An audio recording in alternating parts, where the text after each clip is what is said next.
Hola a todos, bienvenidos a otra entrevista de Venerables. Hoy día nos acompaña Franklin Samaniego, candidato a la Asamblea Nacional por UNES, ¿verdad? Así es lo que. Eh, ¿Quién es Franklin Samaniego en sus propias palabras? Vamos directo a la entrevista. Directo a la vena. Bueno, Franklin Samaniego es, como digo, siempre un vecino del sur de Quito. Soy abogado. He trabajado más de 20 años en la dirigencia barrial, en las organizaciones sociales, siempre ligado a los problemas, principalmente del sur de Quito. Inicié a los 21 años en las cooperativas del IES, ayudando y trabajando por el tema de la regularización, y desde ahí hasta acá haciendo también política. Soy director provincial de la Revolución Ciudadana desde hace 3 años atrás y asambleísta en este momento con licencia para poder participar en el proceso electoral. ¿Cómo llegó Franklin Samaniego a la política? ¿Cuál fue su primer contacto con la política directa? ¿Con un partido o con una organización política directamente? Bueno, mis primeros pasos, yo recuerdo, yo soy de Riobamba. Llegué a los 17 años acá, como muchos, ¿no? Cargado una mochila de sueños, una mochila de proyectos, y ingresé a la Universidad Central a estudiar Derecho. Y ahí empecé un poco a ligarme con algunas organizaciones internas de la universidad en la Facultad de Jurisprudencia. Me acuerdo que fundamos con unos compañeros de Riobamba Jurisprudencia 2000, y llegué a ser prosecretario de la Asociación Escuela. Luego de eso, al segundo o tercer año de la universidad, tuve la posibilidad por un gran amigo, un compañero que me llevó a trabajar en su estudio jurídico, jovencito, a hacer prácticas, ahí a aprender un poco más, y me ligué a la izquierda democrática hace ya, qué sé yo, 25 años, 20 años aproximadamente, con Paola Pavón, con Fausto Cayambe y con varios compañeros que hasta hoy seguimos haciendo política. Ahora que me cuentas eso, una pregunta que nosotros le hacemos casi a todos los candidatos que llegan aquí, porque suelen ser casi todos de la cantera de Izquierda Democrática. ¿Cuál es el problema con Izquierda Democrática? Se baja Inti, salió Paola, o sea, todo el mundo se baja de la Izquierda Democrática. ¿Qué pasa con ese partido? Bueno, hace algunos años atrás, cuando nosotros estábamos jóvenes, ya ahora han pasado, ¿qué digo yo?, unos 25, 26 años aproximadamente. Yo era el secretario de Juventudes ahí en la Izquierda Democrática con Paola, con Fausto Cayambe, con varios compañeros. Lamentablemente, la Izquierda Democrática se derechizó. Recordarán ustedes el paso nefasto de Andrés Páez, por ejemplo, en la presidencia del movimiento. Y nosotros, yo por lo menos siempre he sido socialista democrático, con los compañeros tomamos una decisión y fue la decisión, creo que acertada. Estamos en el camino correcto. Llegamos a Alianza País. Y luego pasó lo que pasó. Ustedes saben, hace más de 3 años, la traición y toda la persecución que hasta el momento hemos vivido. Y hoy estamos en Centro Democrático, lista 1 con Andrés Arauz y Carlos Rabascal. ¿Recuperarán Alianza País? No. La Revolución Ciudadana no es un número. La Revolución Ciudadana no es un color. La Revolución Ciudadana es un proceso. Pero no es una cara tampoco. ¿No es Rafael Correa o sí es Rafael Correa? Bueno, Rafael Correa es el máximo líder de la Revolución Ciudadana. O sea, aquí hay que reconocer un liderazgo que él ha llevado hasta la presente fecha. Y hay varios otros compañeros, Paola Pavón, Marcela Guinaga, Pavel Muñoz. Hay una cantera grande, y hoy en estas listas quiero decirte, por ejemplo, que mi alterna se llama Alison Defas, tiene 19 años y está incursionando en la política. Andrés Chano, un compañero también candidato a la Asamblea Nacional, candidato asambleísta nacional, tiene 23 años. María José Candonga tiene 24 años. Y hay una cantera de jóvenes que, a orgullo de la Revolución Ciudadana, han nacido en el proceso en el que hoy estamos luchando en esta trinchera para recuperar la patria. Bueno, y algunos se han pasado, ¿no? Porque, por ejemplo, hablaba de Yajaira. Yajaira se lanzó en las anteriores elecciones, me parece, con otro partido, ¿no? Lo dejo ahí como un comentario suelto porque no recuerdo cuál es. ¿Cuál es la parroquia favorita de Pichincha de Franklin? Mi parroquia O de favorita, Quito. el sur de Quito, Chillogallo. Chillogallo. Por su historia, tiene un parque histórico. Ustedes recordarán el Caballito de Chillogallo, ya no está donde normalmente estaba por el O paso, por el Santa por María el en el paso, paso ¿no es del cierto? Pero Nivel. está en el centro histórico, hay un parque histórico ahí en Chillogallo. Pero además es la parroquia más grande, tiene una historia, pese a que todo el sur, ¿no? La Magdalena tiene una historia importante. El otro día pasamos con Cecita Arhualpa, que es mi compañero en la asamblea, candidato a la Asamblea Nacional, y él me hacía referencia de una placa que está en la iglesia, y no me acuerdo el nombre del padre, pero decía señor no me acuerdo el nombre, Hualpa, que ha sido uno de los precursores de la organización allí en la Magdalena. Entonces hay historias, ¿no? Hay historias, Chillogallo, la Magdalena, el mismo, yo vivo en San Bartolo, vivo frente al Hospital del IES, una obra de la Revolución Ciudadana que sin duda alguna transformó. Luego de 40 años se construyó un hospital en el sur de Quito. Todo el mundo viene de San Bartolo, ¿no? ¿Qué más? Sara Gijón decía que también así, salía ¿no? ya. No sé, parece un barrio bastante popular, San Bartolo. Bueno, yo como te digo, vine de Riobamba a los 17 años. Llegué unos años cuando era estudiante a vivir en La Tola y en la calle Valparaíso, ahí atrásito del estadio. Y de allá me fui al sur de Quito y desde ahí me quedé, hice mi vida, tengo mi esposa, mis 2 hijos, una casita frente al hospital del IES. Y toda mi vida, desde lo político, lo social, lo laboral, lo organizacional, lo he hecho en el sur de Quito. 3 años en el bloque correísta. 3 años. ¿Cuáles son los mayores errores del bloque correísta para Frank? Los mayores errores, uno, haber confiado en una persona que no le traicionó a Rafael Correa, no le traicionó al bloque, no le traicionó a la Revolución Ciudadana, sino al país. Nosotros nos habíamos apostado por un plan de gobierno y ese plan de gobierno lamentablemente no se cumplió. De ahí para allá, cuando notamos que Alianza País estaba ligado y gobernando con Creo, con Suma, yo le he dicho a veces a la gente con el Partido Social Cristiano, solo revisen las votaciones en la Asamblea Nacional y van a saber cómo estaban ligados estos partidos. Lo otro, también complejo, el no tener mayoría en la Asamblea Nacional. Creo que somos la única fuerza política de oposición al gobierno y hemos manejado una línea en ese sentido. Por ejemplo, la ley de apoyo humanitario nosotros no la apoyamos, no la vamos a apoyar, y es más, una de las propuestas que nosotros tenemos es llegar a la Asamblea Nacional y derogar esa ley. Ok. Enlazando con la Asamblea, ¿no? ¿Cuál es la opinión de Franklin? ¿O qué piensa de que actualmente la Asamblea, además como uno de los legisladores, tenga tan poca popularidad? Sobre todo a partir del paro de octubre y después con la llegada de la pandemia. Bueno, yo creo que aquí hay 3 cosas que señalarles a quienes nos escuchan.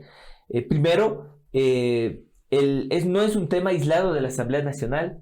Revisa tú la popularidad o el nivel de aceptación que tiene el Ejecutivo y va por el mismo sentido, la función judicial de la misma manera, el Legislativo, pero ahí hay otra cosa más complicada. El tema de la corrupción que llegó a cierto sector en la Asamblea Nacional. Yo te digo, tengo vergüenza ajena, yo soy asambleísta, no he estado involucrado en ningún tema, ni de reparto, ni de nada por el estilo. Estoy aquí con la frente en alto, caminando por todo el sur de Quito, dando la cara a los ciudadanos y a las ciudadanas, pero es lamentable saber de asambleístas que obtuvieron carnets de discapacidad, inclusive para eludir sus responsabilidades con sus hijos.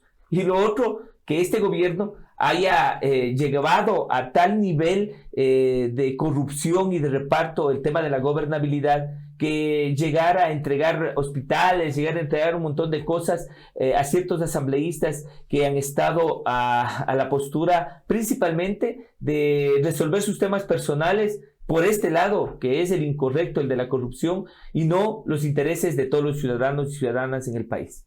¿Qué opinión le merece a Franklin que José Serrano, con 19 procesos judiciales atrás, con una conversación que le significó perder la presidencia de la Asamblea para bajarse a un fiscal, una conversación con un contralor, actualmente sea quien está al frente de la Comisión Anticorrupción de la Asamblea? Bueno, es la Comisión de Justicia, es mi comisión. La Comisión de Justicia, exacto. Yo te comento y le comento a los ciudadanos, a quienes nos escuchan, a ustedes, desde que yo llegué a la Asamblea Nacional hace 3 años, ingresé y fui parte de la Comisión de Justicia hasta la presente fecha. fui el vicepresidente de la Comisión de Justicia cuando Marcela Guinaga era la presidenta. Pasado la mitad del periodo se renovan las directivas de las comisiones, pero más allá, una vez que renuncia Jimena Peña para aceptar, no sé por qué, cómo puede una persona aceptar ser candidata de la lista que aceptó. Sin embargo, asume José Serrano. Yo quiero decirte que hay situaciones muy complicadas, muy difíciles. Yo creo que la justicia tiene que actuar siempre y cuando respetando el debido proceso, la presunción de inocencia. Ahora tenemos un grave problema con la justicia. Hay unos temas que sí se agilitan y otros temas que, como tú señalas, hay personas, y no lo digo en particular por José Serrano, sino por muchas personas que tienen procesos ahí que no son ágiles y no tienen ¿cómo se llama?, la celeridad que otros procesos tienen. Te cuento, el juicio para Rafael Correa, para poder proscribirlo y no permitirle participar como candidato a la vicepresidencia, duró el recurso de casación 17 días. Es un tiempo récord para cumplir un objetivo político. Pero bueno, la conversación de José Serrano creo que la escuchamos todos.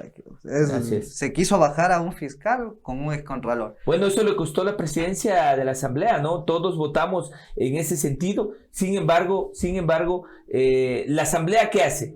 Procesos administrativos sancionatorios a los asambleístas. La justicia y la fiscalía, ¿qué tiene que hacer? Investigar los temas que tienen están dentro de su competencia. Pero luego lo ponen de presidente por votación en la Asamblea de Justicia. ¿Por qué Franklin se abstuvo en la votación? ¿Por qué no votó en contra? Bueno, en primer lugar, quiero decirte que nunca conversé sobre el tema. Escuché que la mayoría oficialista, la mayoría gobiernista, iba a ponerlo a José Serrano como presidente. Sin embargo, de eso te digo, por mi posición, yo lo conozco a José Serrano. Sin embargo, que yo no puedo, he aprendido algo a no poner las manos al fuego por nadie. Es una situación muy complicada, pero creí que la decisión adecuada era la abstención, principalmente porque no hay ninguna prohibición legal de que él pueda optar por esa posición. Por eso opté yo por la abstención. No, que no haya una legal es un poco raro, ¿no? Que alguien con tantos juicios en contra. Franklin Samaniego se ausentó a 193 votaciones durante su periodo de la Asamblea.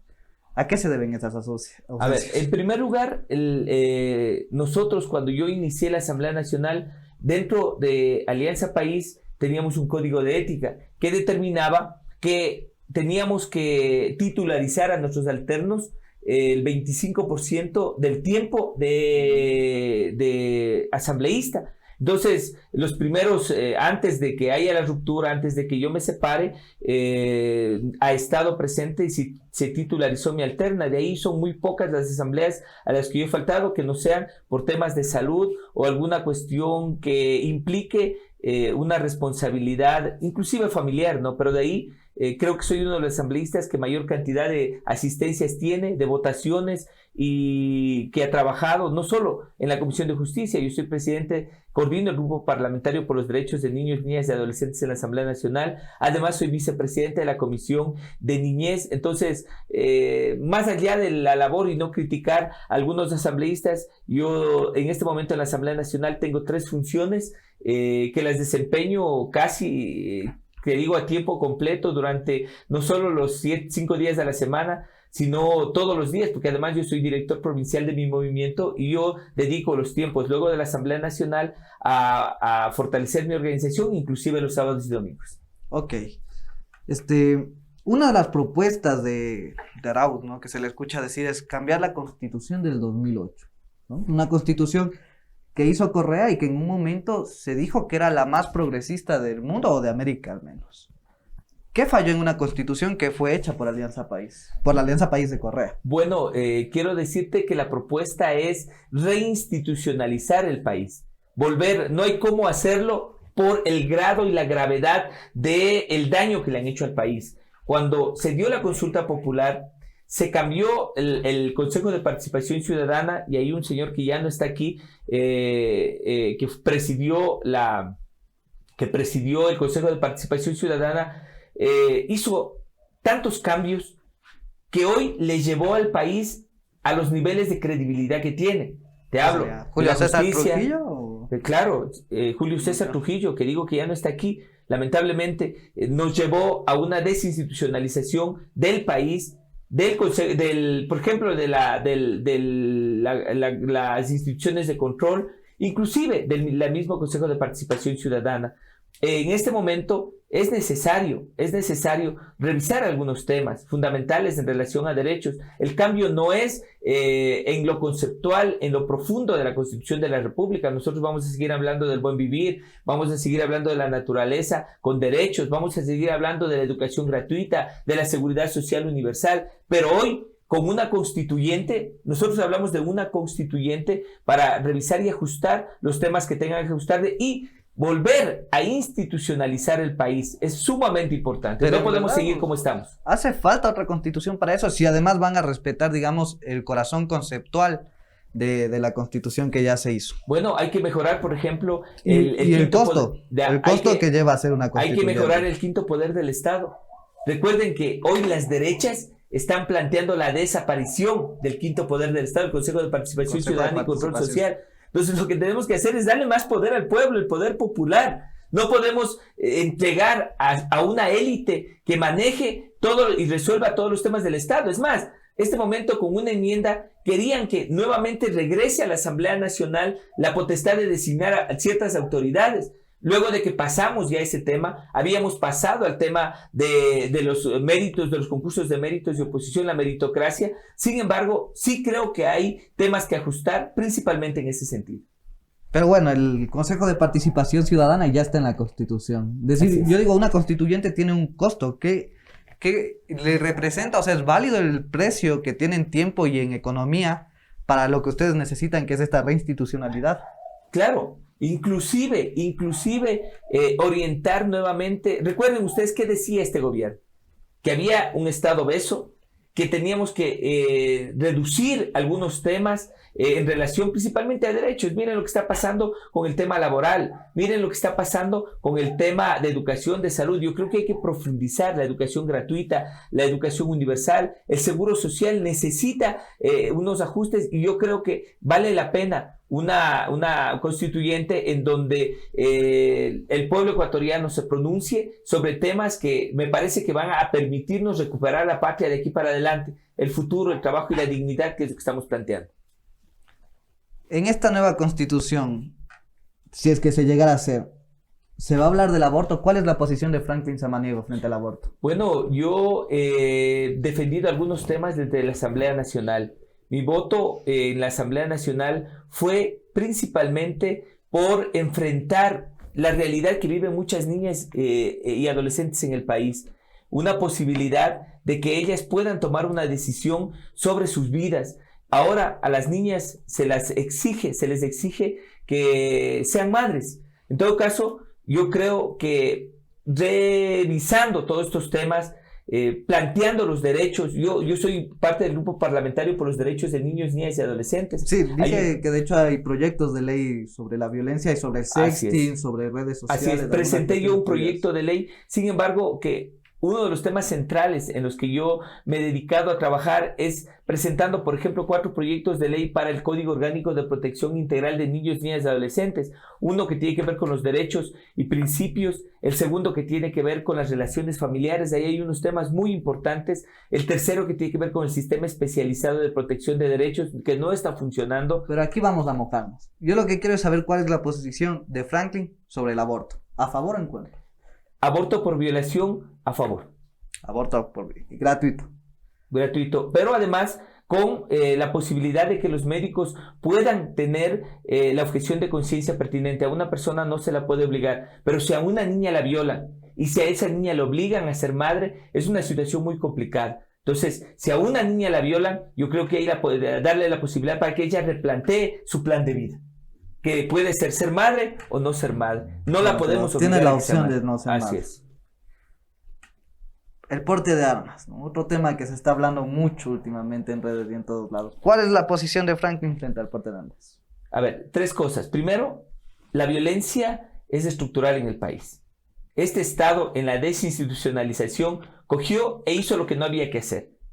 A la ministra de la Política la puso a hacer seguridad. y fundieron en el Ministerio de Gobierno dos cosas sumamente importantes: el Ministerio del Interior y la Secretaría de la Política. Y en vez de la Secretaría de la Política, que hoy ya no está, que fue censurada en la Asamblea Nacional, de dedicarse al tema de seguridad, se dedicaba al tema de cabildear los votos en la Asamblea Nacional, y ahí parte también este tema del reparto.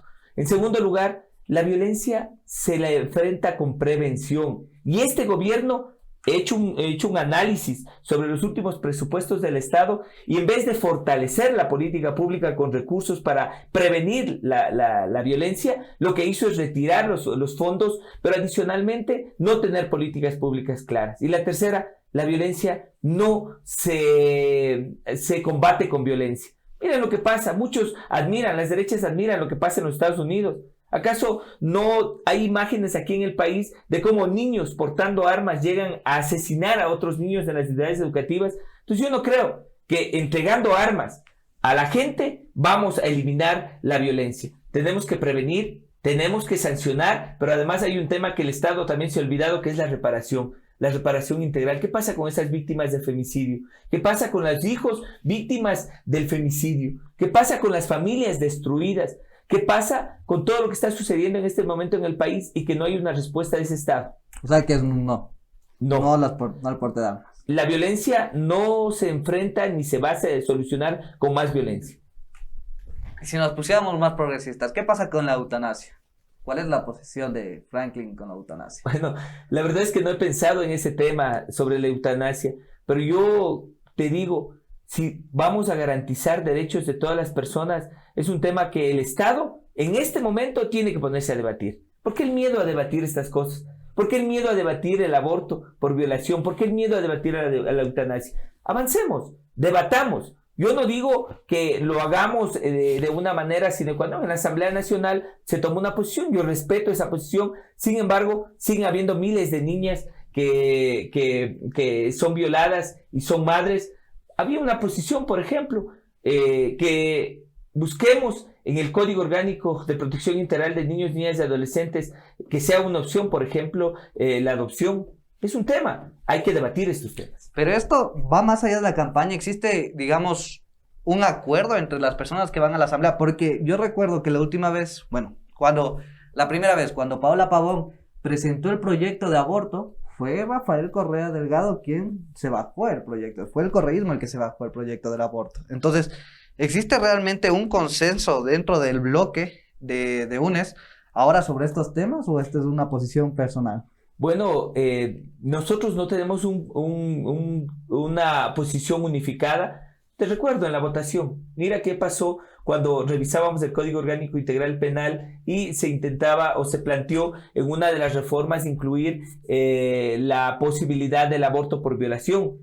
Varios asambleístas de la bancada se abstuvieron, no votaron o votaron en contra. No fue una votación unánime, unificada. Entonces, ese es el modelo de democracia que tenemos también al interno de la organización. Nosotros debatimos profundamente. Yo me siento orgulloso de ser parte de la bancada de la dignidad, de los 30 asambleístas que en este tiempo se han juntado, porque hemos tenido debates profundos. Hoy, en la ley de extinción de dominio, hemos debatido. En las reformas del Código Orgánico Integral Penal, debatimos. En la ley orgánica de humanitaria, en la ley humanitaria también hemos debatido. Y hay posiciones que adoptamos unánimemente y hay posiciones que compañeros también piden tener su libertad para poder tomar la decisión que corresponde. Y eso es democracia. Cuando tú decías lo difícil que es para ustedes ser una minoría, entonces, si no se ponen de acuerdo en estos temas que parecerían muy primordiales, digamos, porque el tema del aborto es un tema de salud pública,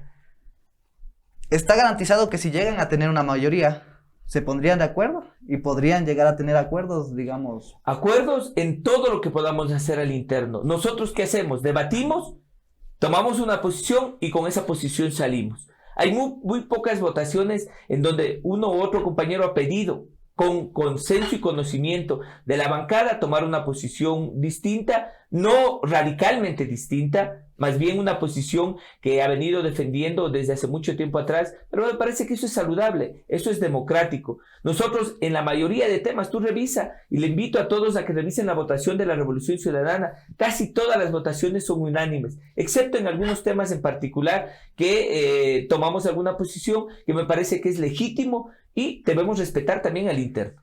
Y aquí, si ustedes llegaran, ¿no?, en esta mayoría y Arauz al poder, el Ejecutivo gobernaría sobre el Legislativo, como lo que pasó, ¿no? En el aborto, el que se votó el proyecto de aborto no fue la bancada de asambleístas, sino fue una persona, que es el expresidente Rafael. Bueno, quiero decirte que la Constitución de la República determina que el Ejecutivo es colegislador.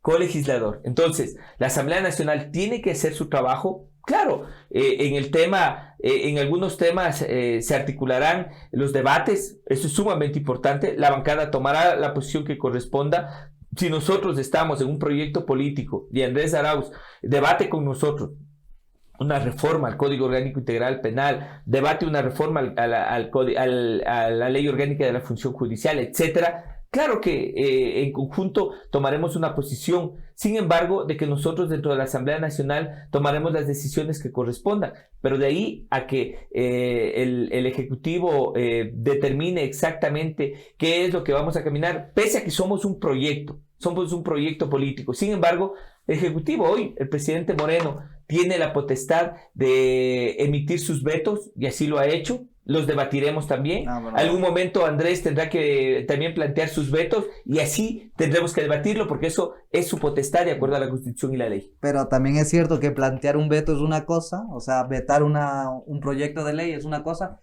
y mandar castigado a un asambleísta a su casa porque no le gustó el proyecto al líder es también una cosa que va más allá del veto. ¿Es Arauz un líder parecido a Rafael Correa? Bueno, Arauz es un joven de 35 años que tiene una personalidad, que conoce al país y que tiene una propuesta para el país, inclusive dentro del proyecto de la Revolución Ciudadana. Rafael Correa es el líder de la Revolución Ciudadana. Somos un equipo. Aquí un equipo trabaja desde los diferentes espacios como corresponde. Es como un equipo de fútbol. Hay un arquero, hay un defensa, hay un mediocampista y un delantero. Ese es el proyecto de la Revolución Ciudadana. Todos jugamos un rol. En este partido de fútbol o en este equipo, ¿quién es el capitán? ¿Quién lleva la banda? ¿Rafael Correa o Andrés Arauz? En el proyecto, en el equipo UNES. Bueno, en el equipo UNES, quiero comentarte que el presidente nacional de la Revolución Ciudadana de Fuerza Compromisos Sociales, Andrés Arauz. En el equipo UNES, nuestra compañera Liliana Durán es la presidenta en este momento. Rafael Correa es el líder de la Revolución Ciudadana. Los debates, yo he participado, soy parte del Buró Nacional del Movimiento y a mí me enriquece cada vez escuchar a todos los líderes, a Ricardo Patiño, a Gabriela Rivadeneira, a todos los compañeros, debates profundos sobre temas. Luego llegamos a consensos y los planteamos. Una vez que hemos debatido, los planteamos y los defendemos como solo lo sabe hacer la Revolución Ciudadana. Pero ¿cuál es el líder? O sea, ¿cuál es el líder, el capitán, te digo yo? Dices Andrés Arauz. Andrés Arauz en este equipo que está saltando a la cancha es Andrés Arauz. ¿Y el técnico es Correa o...? Puede ser. Como te digo, somos un equipo. Somos un equipo. Pero cuando tú saltas a la cancha y tu principal figura no está en la cancha, hay que definir un capitán en la cancha. Y ese capitán en este momento es Andrés Arauz. Y Rafael Correa es el líder de la Revolución Ciudadana. ¿Y Rabascal? Rabascal es un compañero que forma parte del equipo. Él ya tiene desde ya sus roles. Andrés le ha encargado los temas de reactivación económica, la economía popular y solidaria. Te comento y les comento que pude hace unos 15 días atrás sentarme con Carlos y con varias organizaciones como Maquita, como la Codesarrollo, varias organizaciones de la economía popular y solidaria. Y yo aprendí un montón de cosas. Sin duda alguna es una persona muy capaz, conoce mucho del tema y yo creo que va a jugar un gran rol en el espacio que tiene desde ya asignado para poderlo trabajar. Si llega a ser, ojalá así sea. ¿Cómo fue para ustedes vivir los últimos 3 años en la oposición y además con la persecución? Bueno, quiero decirte que tengo varias aristas, varias miradas. Primero, estar en la Asamblea Nacional con una minoría con todos los problemas que se han dado. Tú hablabas del cambio de la presidencia de la Asamblea Nacional, decisiones muy complicadas que había que adoptar y con la persecución encima muy complicada. Hay un montón de exámenes, un montón de cosas que se han hecho a la bancada de la Revolución Ciudadana. Ya perdió hasta la cuenta de cuántos exámenes tiene en conjunto toda la bancada de la Revolución Ciudadana. La persecución, que te estén llamando y a decirte, mira, tu teléfono está intervenido, cuidado, cambia la clave de tu correo electrónico y cosas así, pero cuando no se tiene que esconder. O sea, 3 años que creo que han revisado la vida inclusive de mis tataranietos. O sea, ahí no hay mayor problema. La segunda, vivir de cerca lo que pasó con la primera y la segunda línea de la directiva de la Revolución Ciudadana, Rafael Correa, Jorge Glass, nuestra compañera Gabriela Rivadeneira, Ricardo Patiño, y lo último, ya en octubre, de más cerca todavía, la tercera arista. Paola Pavón es una amiga mía de hace 25 años atrás, nos conocemos desde muy jóvenes y hemos hecho política juntos. Llegar a verla perseguida, que allanen su casa con la violencia que lo hicieron, que agiliten un proceso judicial. Mira, encontraron gente dentro de la Contraloría. Y no ha pasado nada, están libres. Paola Pavón anda con grillete, Cristian González anda con grillete, Virgilio Hernández anda con grillete. A Paola la visitaba casi todos los días en la cárcel allá en la Tacunga. Tuvieron la osadía de radicalizar la persecución, de a Paola Pavón cogerla, según ella nos ha indicado, por órdenes superiores, llevarla hasta la Tacunga. La primera noche me contaba ella que pasó en una celda común.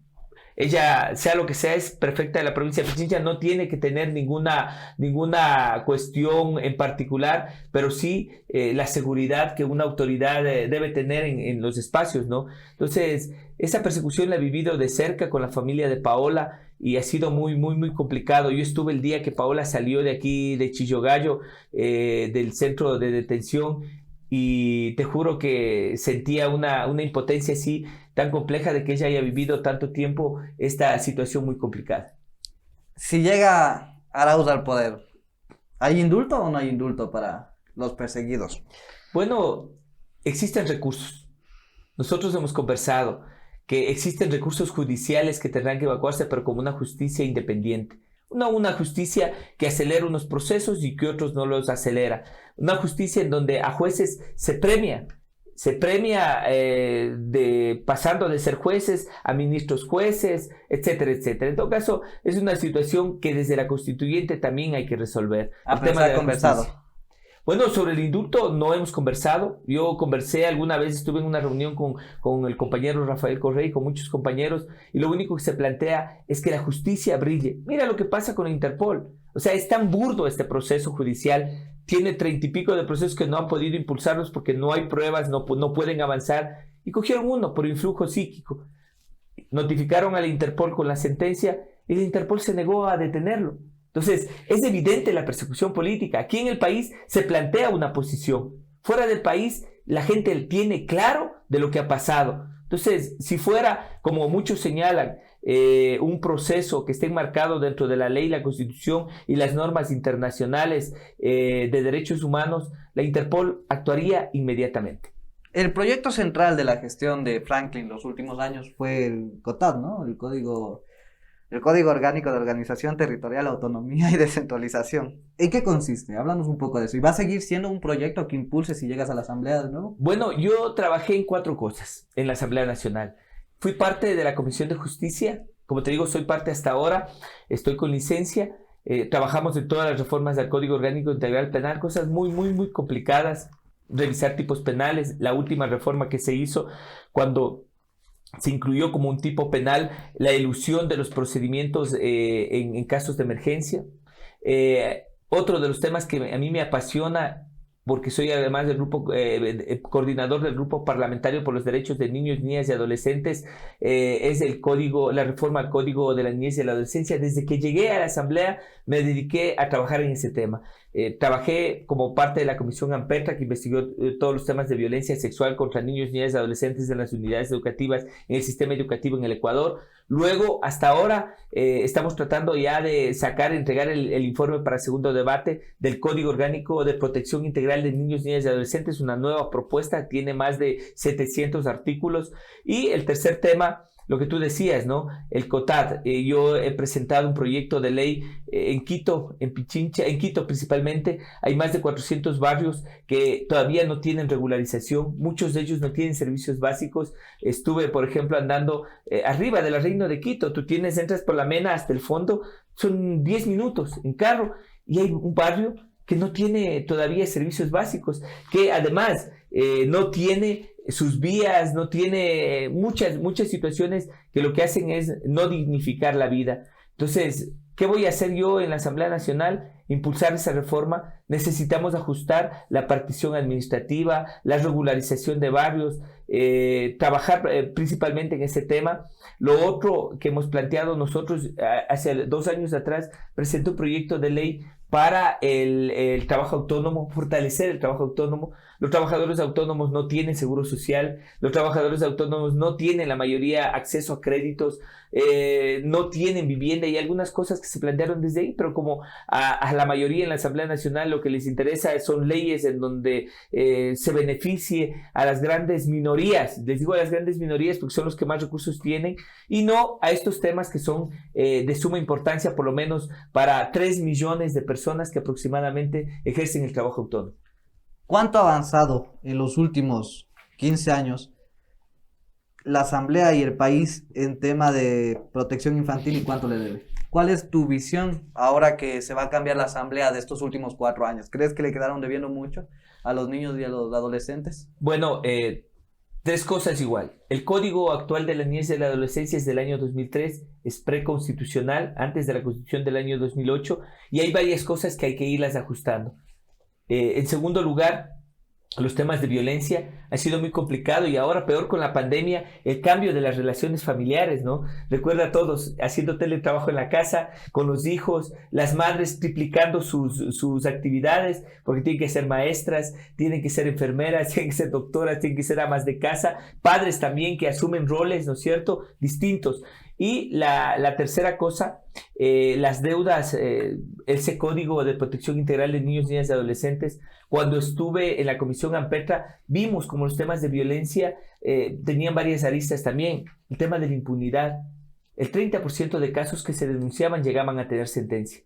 Date cuenta de lo que eso significa. Solo los que se denunciaban. Y ahora los miles de casos que no se denuncian por cualquier razón, porque a veces llegan a la fiscalía los niños en compañía de sus madres a hacer denuncias y son revictimizados. Te pasan por 10 personas, ¿no? Que te toman la versión la una, que te dice la otra, y lo que hacen al final, al tercero, dicen, no, ya basta, hasta aquí no más. Entonces hemos tratado de ajustar el Código Orgánico Integral Penal, tener una justicia especializada. En la Constitución habla de que tienen que haber juzgados especializados para niñez y adolescencia, y eso ha fallado en el Estado. Y otra cosa, la última, el sistema especializado de protección de derechos de niños, niñas y adolescentes. No está funcionando. La articulación entre las instituciones. El MIES hace lo que puede por su lado, Educación hace lo que puede por su lado, la justicia como puede por su lado. Cuando llegué a AMPETRA y sentamos a todas las autoridades, les decíamos, a ver, usted en el tema de prevención, ¿cómo actuó? Usted en el tema de reparación, ¿cómo actuó? Usted en el tema de sanción, ¿cómo actuó? Y cada uno justificaba sus temas por su lado y no había articulación. Más todavía con los gobiernos autónomos descentralizados. Recuerden, en Quito existe el Consejo Cantonal de Protección de Derechos, las Juntas Cantonales de Protección de Derechos, que actúan por su lado, desarticulados con el Ejecutivo, con el MIES, por ejemplo, que hace protección, con las otras instituciones que tienen que integrarse para que haya un verdadero sistema especializado de protección de derechos. Pero eso funcionaba así también en los años de Correa. Bueno, hubo muchos avances. Con el cambio de la Constitución se habló del sistema especializado de protección de niños, niñas y adolescentes en la Constitución.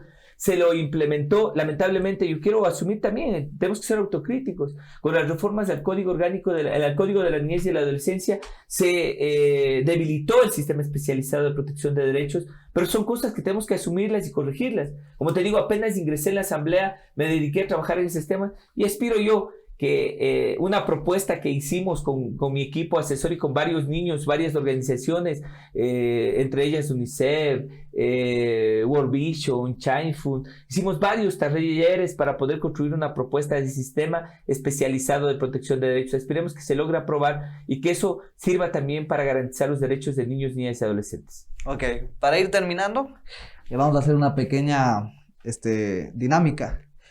Vas a tener que elegir entre una u otra cosa, ¿ya? ¿Sur o norte de Quito? Sur de Quito. ¿Gobierno u oposición? Yo me he sentido bien en la posición, pero ahora vamos a hacer gobierno. ¿Rafael Correa o Andrés Arauz? Bueno, yo creo que Andrés Arauz es este momento va a ser el presidente de la República sin desconocer el liderazgo de Rafael Correa. No dijiste ninguna. ¿Rafael Correa o Andrés Arauz? Andrés Arauz. ¿Whisky o cerveza? Cerveza. ¿Barrera o Yunda? Chut. Ahí sí me pusiste grave. Yo creo que ninguno. ¿Lazo o Moreno? Arauz. O sea, me pones ahí tan complicado que me pones entre el cáncer y el SIDA. Carlos Zanay. Bueno, es algo que siempre hacemos. Un mensaje que quieras enviarle a las personas que se quedaron desempleadas durante los últimos 4 años. Vamos a resistir. Va a cambiar ya en unos días el país. Falta muy poco. Debemos estar más unidos que nunca y solidarios como siempre. Ok, esto fue Venerables con Franklin Samaniego. Muchas gracias. No olviden comentar, suscribirse y síganos en nuestras redes.